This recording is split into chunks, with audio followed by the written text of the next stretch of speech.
트럼프 백악관이 이명박 정부에 대해서 중국에 대한 관계에 대해서 약간 미심적인 부분이 반영된 측면도 있는 거 아니냐 이런 의구심 주셨는데 박창원 교수님 백악관의 브리핑 그러니까 뒷반응이 좀 더 흥미로운 부분이 있습니다. 거기에 대해 분석을 좀 부탁드리는데 의례적인 축하 메시지 덧붙여 거기에 더해서 중국이 민주주의 국가에 대한 개입을 우려한다. 이 발언 축하 발언에다가 이 발언을 왜 붙였을까? 이 부분도 좀 의문입니다. 네. 교수님. 축하는 굉장히 의례적이고 짧았고요. 예. 그 뒷이야기는 다 중국이 왜 한국에 개입하려고 그러느냐, 개입하지 마라. 뭘 개입했다는 거죠? 그러니까요. 예. 근데 사실은 이 백악관에 영향을 미치는 주요 인사들을 보면 굉장히 극우 성향이 강한 인사들입니다.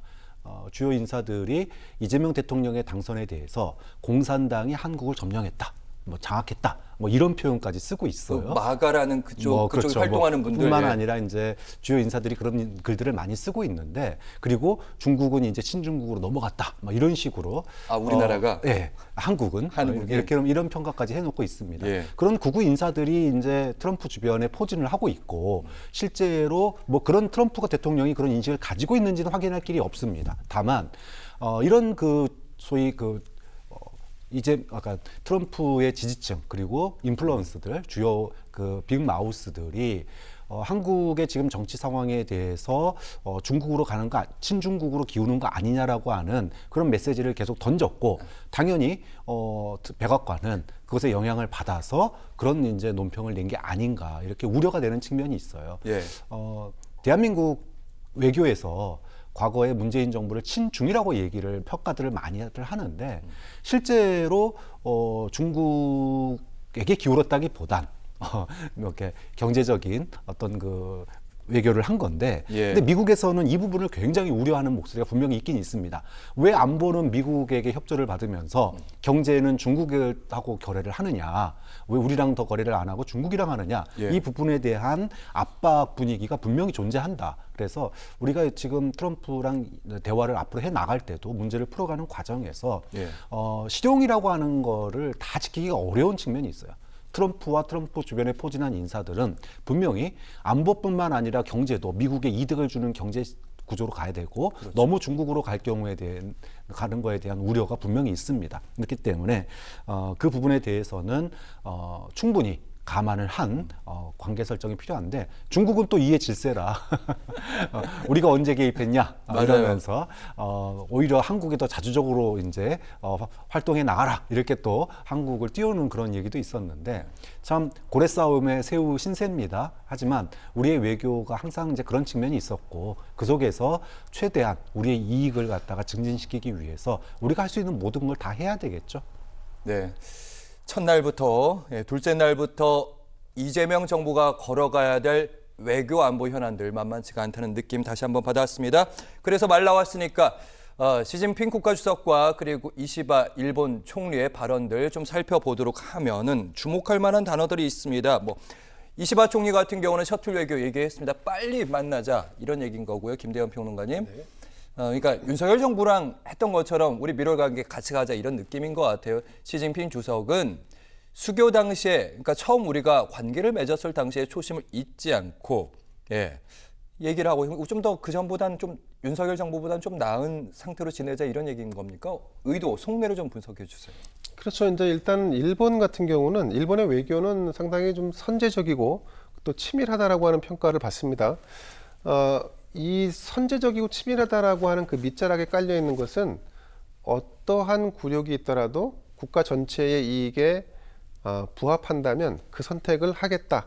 이런 국가 우선주의가 철저히 깔려 있는 나라입니다. 일본이라는 나라가. 그러니까 아베 총리 기억나요? 그렇죠. 궁극주의적인 그런 사고를 하는, 그런 국가주의적인 사고를 하는 나라이기 때문에, 자, 근데 그런 상황에서 한국의 정권이 바뀌었다. 그것은 이게 변수가 생긴 거고, 그 변수는 적어도 일본의 유리한 방향으로 흘러가야 한다라고 하는 관점이 기본적으로 서 있을 거고, 그러면 우리 새로운 이명박 정부에 대해서 호의적이면서도 또 굉장히 좀 적극적이면서도, 그래서 그것이 결국 궁극적으로 일본의 이익에 수반되는, 귀결되는 방향으로 이어지기를 기대한다. 그래서 아마 굉장히 좀 그 접근 자체를 굉장히 좀 소프트하면서도 좀 약간 그 가까워지려고 하는 뭐 약간의 노력이랄까 제스처 예. 이런 게 좀 있는 것 같고 그 중국 같은 경우는 기본적으로 지금 미중 패권 전쟁 속에서 한국이 만약에 기존에 미국의 약간 경도돼 있는 그 스탠스를 바꿔서 중국 쪽에 조금 더 약간 스탠스를 옮겨준다고 하면 그것 자체가 미중 패권 전쟁에서 상당한 우군 혹은 지지의 어떤 동력을 확보할 수 있다는 측면에서 본다 그러면 중국 입장에서도 시진핑 정부 입장에서도 지금 민주당의 이재명 정부가 어쩌면 관계를 조금 더 친밀하게 가져갈 수 있는 기회다. 그래서 한국의 어떤 우호적인 지원, 예를 들면 뭐 반도체라든가 이런 부분에 대한 협력 상당히 좀 확대되지 않을까 싶은데 자, 그런데 중요한 거는 말이죠. 그럼 미국이 동북아 전체에 대한 관심에서 한국을 그러면 등한시하는가?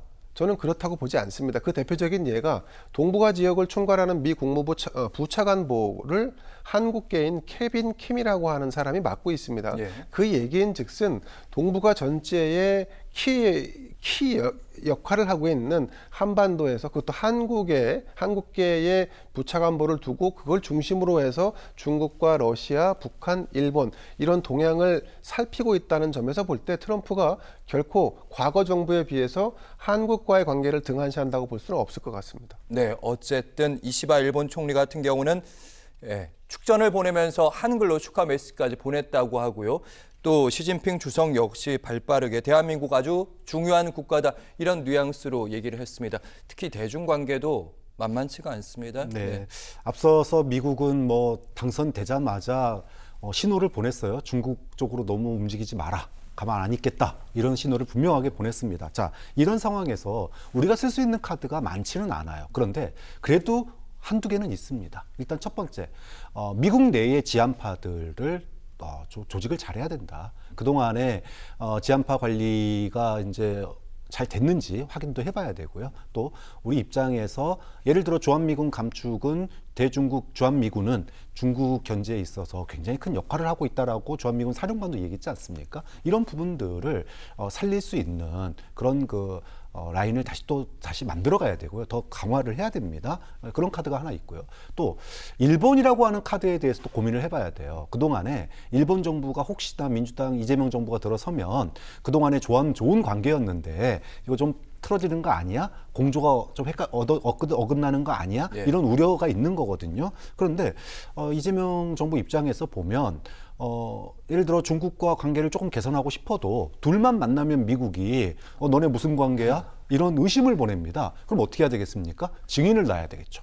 그래서 한중일 셔틀 외교를 최대한 활용할 필요가 있다.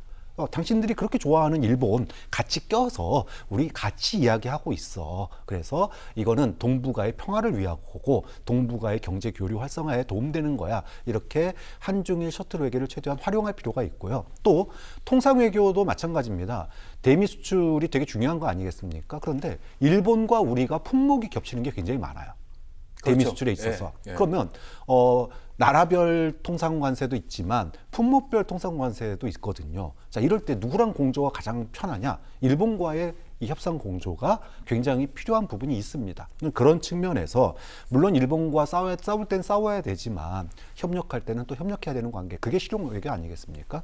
그런 측면에서 일본과의 관계에 대해서 미래지향적이다라고 많은 사람들이 얘기합니다. 근데 미래지향적인 거는 뭔가 먹을거리가 같이 있어야 미래에 같이 싸우지 않고 같이 갈 수 있는 거거든요. 그런 점에서 대미 수출의 품목별 관세 그리고 미국의 어떤 통상 압력에 공동 보조를 취하는 전략 플러스 한중일 셔틀 외교를 최대한 활용하는 것 이런 것도 이재명 정부에서 아마 고민을 하고 있을 거다 이렇게 말씀드립니다. 알겠습니다.